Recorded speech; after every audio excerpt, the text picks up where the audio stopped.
Good morning, everybody.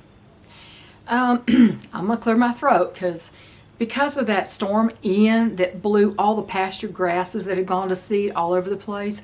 It somehow got up in my sinuses, and I'm still suffering from that. Thank goodness the winds have died down. It's going to be 77 degrees today. It's crazy. But later we're going to try to finish our solar array. We've got the control panel and the battery set up. We've got the framework for the solar panels.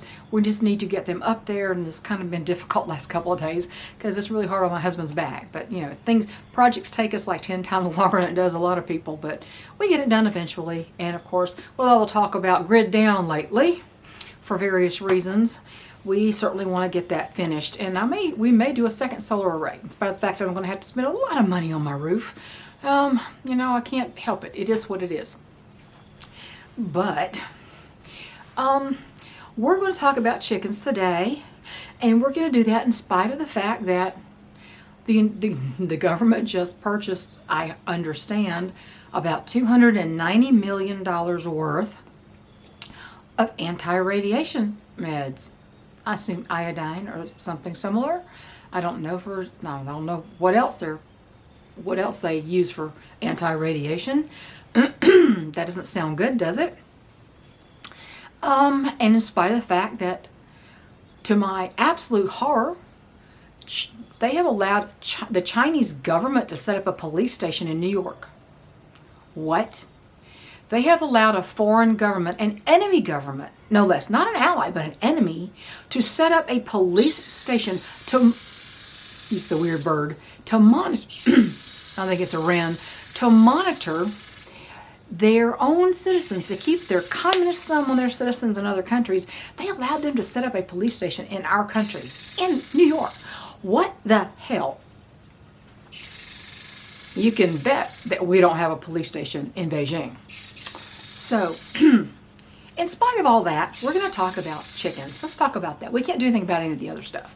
Nobody asks our opinion about that, do they? They don't care about our opinion about that, do they?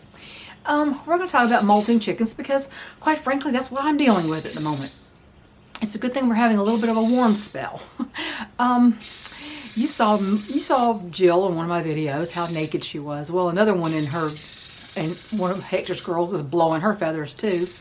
Looked like 3 different birds had died in there, and feathers were everywhere. I could have feathered a whole other bird with what I found this morning. Also, the youngsters, I used to call them the Dirty Dozen plus 1, but now that Mace and Iris are in there, there's 15, so I don't know what I call them then. I guess it's the Dirty Dozen plus 3. The Fabulous 15, I don't know. But yeah.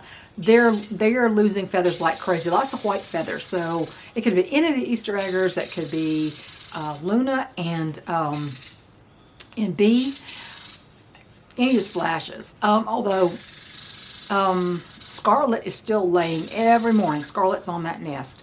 And Ripley is still laying eggs. But the production in that pen has gone way down.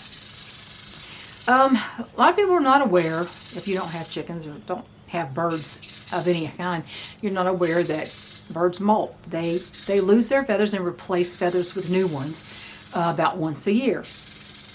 When chickens are growing up, they have sort of they start with fluff, of course, as a chick, and then they get their little feathers, and they have several little tiny little mini molts, you know, where they get their juvenile feathers and they get their plumage with the proper coloring and everything as they get a little older. But they have around 8-9 months of age, they have what I call is the first mini molt. And it's the actual one where you can really see some feather loss usually. Sometimes they will stop laying at that point.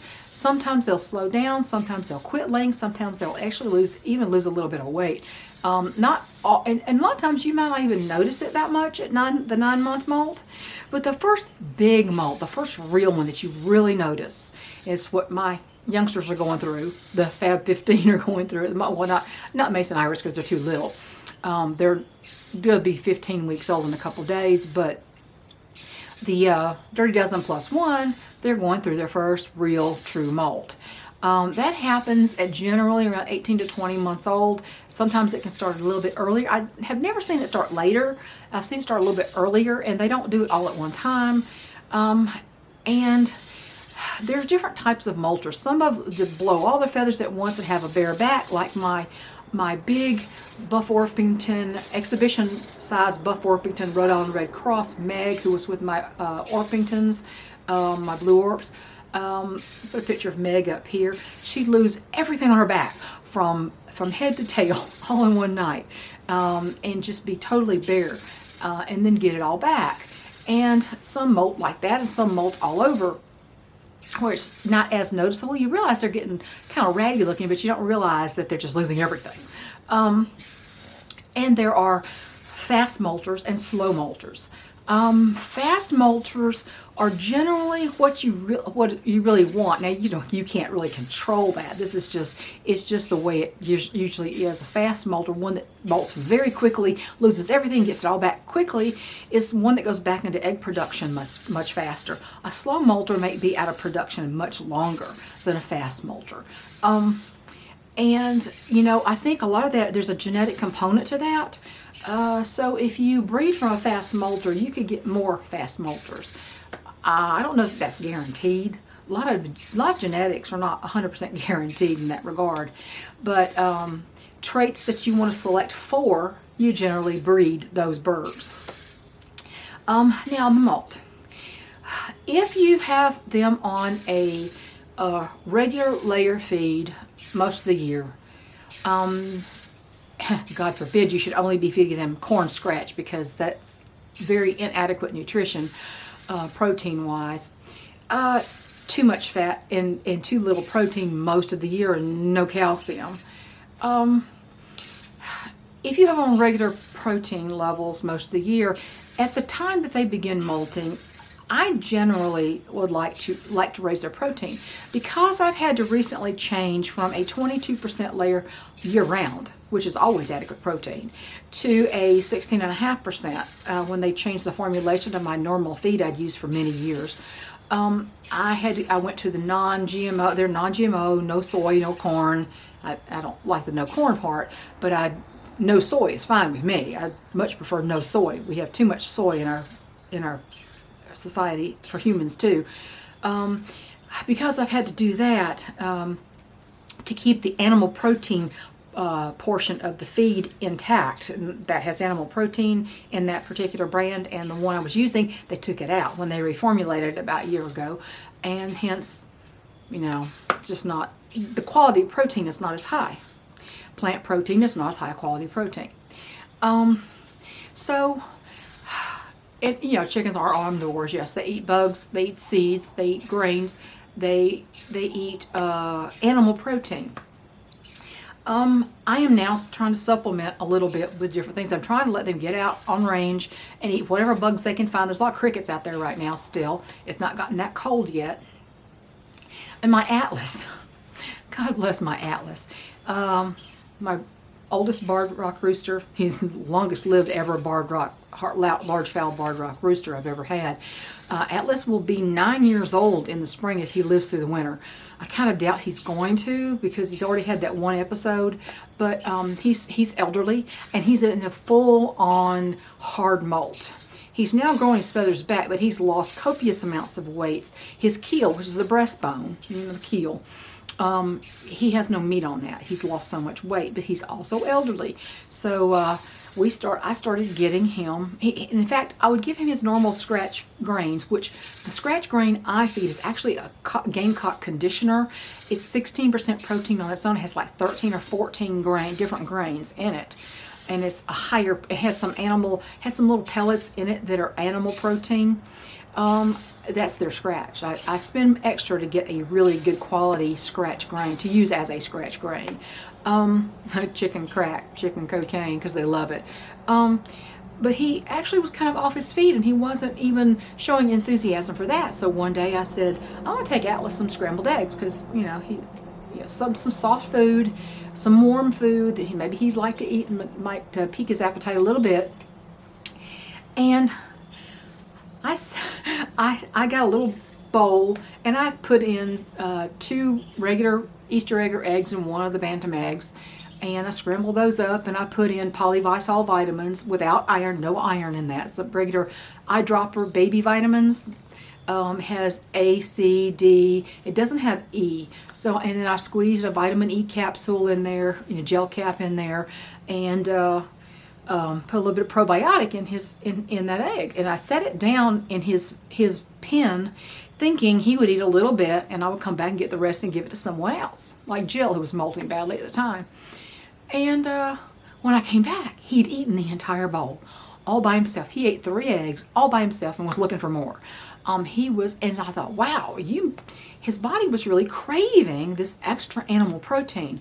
And so every day since then, my rooster has gotten his own special breakfast. In fact, one day I said, I'm not going to make Atlas anything. He's had eggs for days in a row. I'm not going to make him. And my husband says, well, I'll make him some eggs, because he likes to baby Atlas, because he's our guy. He's the king of this place, and he's been here for a long time. And plus, he'd had that neurological issue that's what looked like a stroke to me, where he was out cold for an hour, and I sat on the floor with him. You recall that? And I was kind of surprised he's still going. But anyway, every morning he's getting this animal protein, and when I come in there with a bowl in my hand, he literally jumps up. And Atlas doesn't jump because he's got serious arthritis in his hock joints. He's genetically predisposed to that from the little bit of Delaware that's in his blood. But he just lights up when he sees it. So his body is craving this animal protein. And he doesn't usually do that. And right now, because he's growing all these feathers are mostly protein, he's getting his extra protein. So that's what I suggest. I suggest that you give extra animal protein during the molt. In fact, extra fat is also good, especially going into cold weather. If we have a steak or something cut off of a steak, a piece of fat or anything cut off of a piece of meat, although we don't cut all the fat off, but if we cut off any fat, if there's anything left, I have my husband cut it up into tiny pieces, and I feed him that, and he goes ape for it. Even the eggs, I will add some extra virgin olive oil or some coconut fat or something, some good fat. Even a little lard is not bad. A good animal protein is good for them at this time. So it just helps them get through it. It's debilitating, especially when they're older. It's debilitating to go into such a hard molt. And so I think he has a better chance of getting through it as long as I supplement his normal ration. And a lot of times they're off their feed, and we do anything we can to keep them eating, especially as cold weather's on us and the nights are colder. So anyway, they get through it, and hens may be out of production entirely until several weeks after they've got all their feathers back. And if they're older especially, they may not come back into production for a couple of months after they're finished with their molt. And it kind of depends on what time of year. The time of year is not always the same. Like I said, the first molt is always dependent on them being 18 to 20 weeks old. It doesn't matter if they end up 18 to 20 weeks in spring or 18 to 20 weeks in the winter. When they're at that age is when their first big molt happens. And then on out, they just molt once a year. And they don't always all molt at one time. But right now, it's an absolute mess in the Dirty Dozen Plus One pen and in formerly Hector's pen. Because Jill's about finished, she's getting her feathers in, but somebody else is blowing all of theirs. So I hope this helps to do with the molt. I did hear one time years ago, I know I've said this before, my friend Lady Hawk belonged to a chicken group that was associated with a swap meet. They had a Facebook group associated with that swap meet. And one guy said he said something was wrong with his hens, and he actually killed them because he thought they had some kind of disease. And guess what? They were molting. The guy was so ignorant, he didn't even look to see what was the problem. He had no idea that chickens and other birds molt. And he killed those poor hens, young hens, for nothing. So don't be an idiot. Don't be stupid like this guy. I was so incensed and furious, and she was about to blow her top when she heard that. I think she did blow her top at him. No excuse for ignorance. There's just no excuse for ignorance. When you have the care of an animal, there's no excuse for total ignorance. Learn something. Learn a few things. As what was it? There's a line in something that said, "Go learn things." Oh, I know what it was. I think it's NCIS New Orleans, when I think Pride would say, "Go learn things." So go learn things, or come here and learn some things. I have a whole chickens playlist. Have a great day.